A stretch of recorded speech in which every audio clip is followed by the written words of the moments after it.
Hello बच्चों, आपका स्वागत है फिर से मेरे चैनल उत्कर्ष अकेडमी में। हमने अभी तक ये सीखा था कि फाइनल स्टेटमेंट्स में, हम फाइनल अकाउंट्स में कैसे डिफरेंट आइटम्स का ट्रीटमेंट करते हैं। तो अब वही जो अंडरस्टैंडिंग थी हमारी, उसको हम अप्लाई करेंगे और एक बार फिर से ट्रेडिंग अकाउंट बनाना सीखेंगे। ठीक है, तो क्वेश्चन जो है उसका वो आपको डिस्क्रिप्शन में मिल जाएगी उसका PDF। मैं क्वेश्चन में आइटम्स बोल रहा हूँ और उसको आपके ट्रेडिंग अकाउंट में उसको पोस्ट कर रहा हूँ। ठीक है, तो फिर आप वो हमें ये प्रैक्टिस करेंगे। ठीक है, इसके बाद एक और टॉपिक है हमारा कंसेप्ट ऑफ कॉस्ट, वो सीख करके फिर हम और फर्दर क्वेश्चंस लगाएंगे हायर लेवल के। ठीक है, तो ये आपका ट्रेडिंग अकाउंट का फॉर्मेट है, आप फॉर्मेट ध्यान से बनाना। ठीक, इसमें डेट का तो फिलहाल ऐसे कोई कॉलम होता नहीं है। ठीक है, तो इसमें इसमें आपको केवल ये जो क्वेश्चन है, इसमें आपको केवल ट्रेडिंग अकाउंट ही बनाना है। फर्स्ट क्वेश्चन भी आपको उस PDF में मिल जाएगा। ठीक है, पहला है आपका ओपनिंग स्टॉक। ओपनिंग स्टॉक कहाँ जाएगा, मैंने सिखाया ना आपको। ओपनिंग स्टॉक डेबिट साइड जाता है ट्रेडिंग अकाउंट के। ये डेबिट साइड है और ये क्रेडिट साइड है। ठीक है ना। तो यहाँ पे लिखेंगे टू ओपनिंग स्टॉक, अमाउंट है आपका। आप भी मेरे साथ ही साथ बनाइएगा। अगर आपने वो वाले सारी वीडियोस देख ली है ना, तो आप मेरे साथ साथ बनाना। ठीक, ये 4 लाख रुपीज़ गिवन है क्वेश्चन में। ठीक, मैं आइटम बोलता जाऊंगा, आपको बनाते जाना है साथ साथ। ठीक है, फिर परचेज दिया हुआ है। परचेज हमारा एक्सपेंस होता है ना, बंद करेंगे तो उसको तो परचेज क्रेडिट करेंगे। ट्रेडिंग एंड PL अकाउंट को हम डेबिट करेंगे, लिखेंगे टू परचेजेस। ठीक है, फिर से बता रहा हूँ, ये नॉमिनल अकाउंट्स को बंद करने वाला अकाउंट है। टू परचेजेस, हमारा परचेजेस है, क्वेश्चन में दिया हुआ है आपका 20 लाख रुपीज़। तो 20 लाख रुपीज़ ये लिखा। इसको इनसाइड क्यों लिख रहे हैं, क्योंकि हम इससे परचेज रिटर्न माइनस करते हैं, इसलिए लिख रहे हैं यहाँ पे। तो यहाँ पे लिखेंगे परचेज रिटर्न। क्वेश्चन में होगा कि नहीं होगा देख लेते हैं। क्वेश्चन में आपको दिया हुआ है, लेट मी चेक। हाँ, क्वेश्चन में आपको परचेज रिटर्न दिया हुआ है। ठीक है, तो परचेज रिटर्न है आपका 1,20,000 रुपये, तो वो हमने माइनस कर दिया। ठीक है, कितना बचा आपके पास, 18,80,000 रुपये। इसके बाद देखिए, इसके बाद क्या होगा। इसके बाद आपको सेल्स दी हुई है। सेल्स दिया कि 50 लाख रुपए। सेल्स हमारी इनकम होती है, सेल्स हम क्रेडिट करते हैं जब उसे पहली बार एंट्री पास करते हैं तब। एंड जब सेल्स को बंद करेंगे तो सेल्स को डेबिट करेंगे, PL अकाउंट को, दैट इज ट्रेडिंग अकाउंट को हम क्रेडिट करेंगे। तो क्रेडिट साइड लिखा बाय सेल्स। प्लीज़ ये कॉन्सेप्ट अगर सीखोगे ना तो तुम्हें 12th में बहुत फायदा होगा। सेल्स को हम इनसाइड कॉलम में लिखेंगे क्योंकि इसमें से हमको माइनस करना होता है सेल्स रिटर्न। तो सेल्स हमारी थी 50 लाख रुपए की, और इससे हम रिटर्न को माइनस कर देंगे, तो 2 लाख माइनस करेंगे। अगर आपको ये चीज़ पहले से आती है तो आप जो PDF है वो डाउनलोड करिएगा, खुद से बनाइएगा ट्रेडिंग अकाउंट, फिर इसके बाद इस वीडियो को देखिएगा तो बेटर अंडरस्टैंडिंग होगी। ठीक है, ये है 48 लाख रुपीज़। इसके बाद अगला है आपका कार्टेज एंड फ्रेट। कार्टेज मतलब होता है भाड़ा, एंड फ्रेट जो होता है वो भी उसका भी मतलब भाड़ा ही होता है। तो क्वेश्चन में अगर केवल फ्रेट दिया हो या कार्टेज एंड फ्रेट दिया हो, ठीक है, या कार्टेज ही दिया हो, तो जनरली ये जो टर्म्स यूज होते हैं और ये जो खर्चा होता है, ये खर्चा मतलब फैक्ट्री के तरफ कोई सामान अगर आ रहा हो, फैक्ट्री में कोई सामान लाने का जो भाड़ा होता है उसको ही फ्रेट बोलते हैं, कार्टेज बोलते हैं।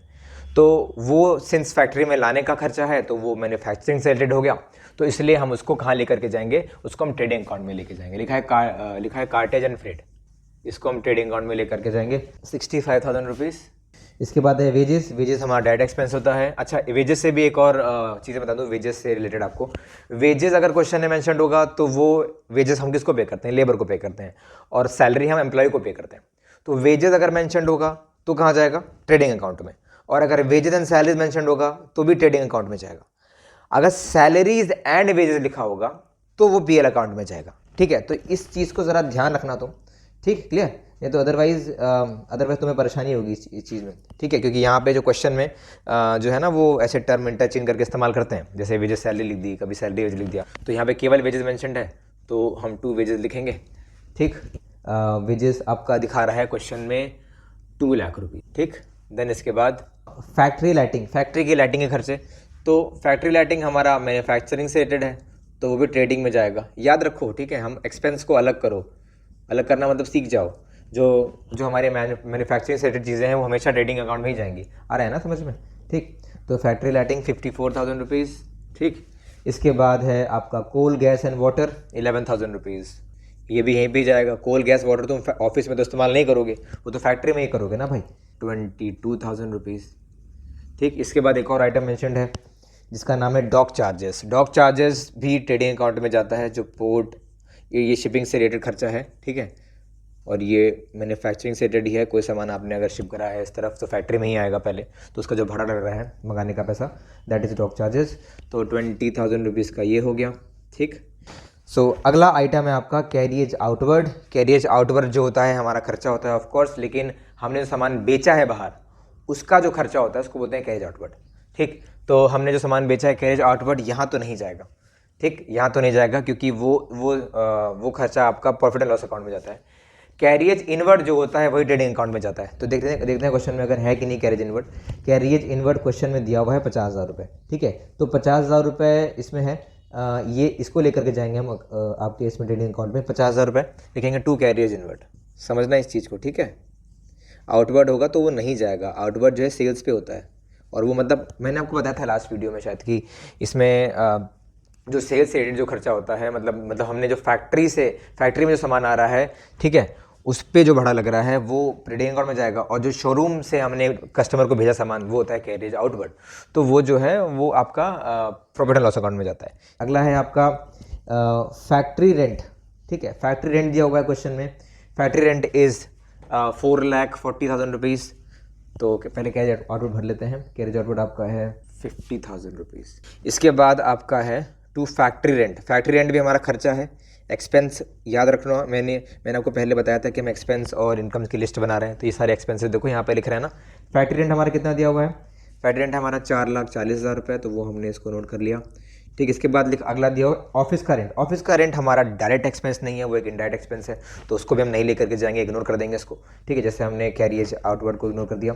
ठीक, इसके बाद अगला है आपका लास्ट आइटम है जो है रॉयल्टी। रॉयल्टी आपकी है 30,000 रुपीज़। ठीक है, रॉयल्टी क्या होती है?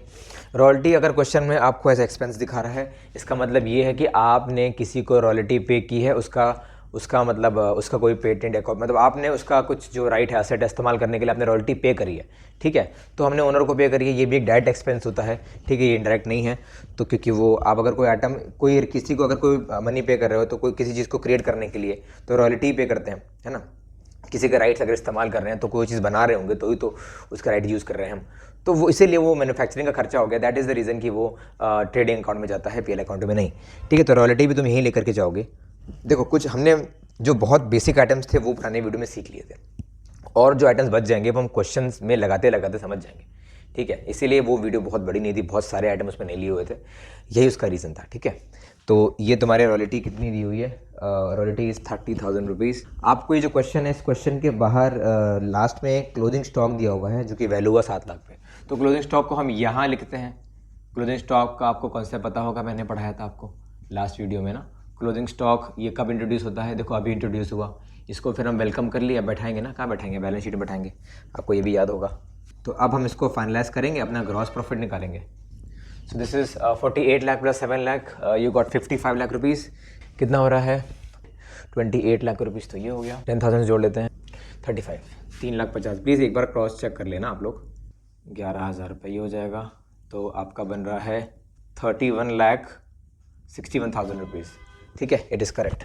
सो 31,61,000 रुपीज़ आ रहा है। 55 लाख रुपये हमारा क्रेडिट साइड का टोटल आ रहा है, तो हमारा क्रेडिट साइड बड़ा है डेबिट साइड से, तो हमारा अमाउंट क्या होगा फिर? जो ग्रॉस प्रॉफिट होगा वो होगा 23,39,000 रुपीज़। तो ये हमारा होगा ग्रॉस प्रॉफिट 23,39,000 रुपीज़। ठीक है, ये आपका हो जाएगा टू ग्रॉस प्रॉफिट, और यही ग्रॉस प्रॉफिट बेटा ये ब्रॉट डाउन होता है और पीएल अकाउंट की शुरुआत फिर उधर से होती है। ठीक है, ये था आपका टोटल। यहाँ पे लिखेंगे 55 लाख, क्योंकि अकाउंट को बैलेंस करना होता है ना, इसी को बोलते हैं बैलेंस करना। ठीक है, अब यहाँ पे हमने आइटम, ये वाला साइड ज़्यादा था तो फिर हमने यहाँ पे आइटम भर दिया, तो फिर हमारा हो गया टोटल ये अकाउंट। तो ये था आपका ट्रेडिंग अकाउंट। ये छोटा सा एक बार हमने रिवीजन कर लिया जो पुराने आइटम सीखे थे। धीरे धीरे अब वैसे देखो पूरा का पूरा क्वेश्चन लगाना ही सही होता है बैलेंस शीट के साथ। ठीक है, तो हम आगे वीडियो में सीखेंगे।